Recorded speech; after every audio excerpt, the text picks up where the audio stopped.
C'est une des annonces les plus importantes de cette année. Notion vient d'acquérir Automate.io. Automate.io, qu'est-ce que c'est? C'est un logiciel d'automatisation comme Zapier, Integromat ou alors plein d'autres qu'on connaît. Mais ce qui est fou, c'est qu'à peine quelques mois après la sortie de leur API, ils viennent d'acheter un des acteurs majeurs du monde de l'automatisation. Ils viennent de l'annoncer il y a moins d'une heure au moment où je fais cette vidéo. C'est une annonce qui a l'air tout à fait banale comme ça, mais avec le nombre d'utilisateurs qu'a Notion aujourd'hui, ça va faire trembler le monde de l'automatisation et du software. Et dans cette vidéo, je vous montre exactement qu'est-ce que ça va avoir comme implication, quel est l'enjeu et quel est le but de Notion avec tout ça.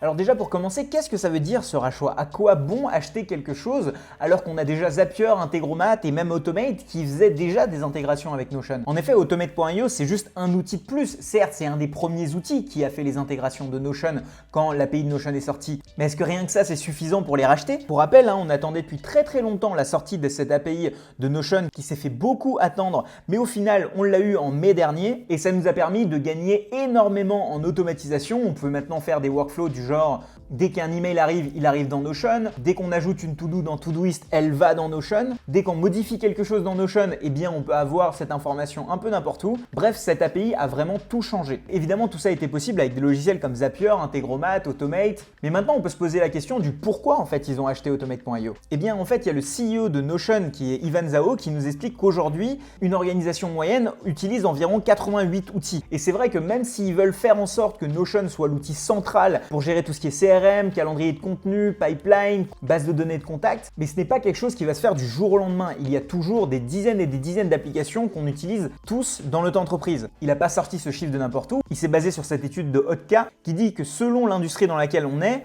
le nombre d'applications en 2020 peut aller jusqu'à 155. Et c'est vrai, quand on regarde une boîte qui a des dizaines de milliers de collaborateurs, on se rend compte que chacun a envie d'utiliser son logiciel. Mais comment faire quand on veut utiliser un logiciel comme Notion alors qu'on a tout d'éparpillé un peu partout? La sortie de l'API, c'était une première étape. On pouvait connecter Notion avec des outils tierces, notamment Zapier, qui a plus de 2000 applications qui permettent de te connecter avec Notion. Mais justement, aujourd'hui, tous les articles de blog et tous les conseils que Notion donne, c'est « Ah oui, vous pouvez l'automatiser, mais c'est avec Zapier ou c'est avec Integromat ». En réalité, ces intégrations, ce n'est pas des intégrations natives. La seule intégration native que Notion a codée qui est possible, c'est celle avec Slack. C'est celle qui était disponible depuis le premier jour. Mais depuis, ils n'ont rien fait d'un point de vue automatisation.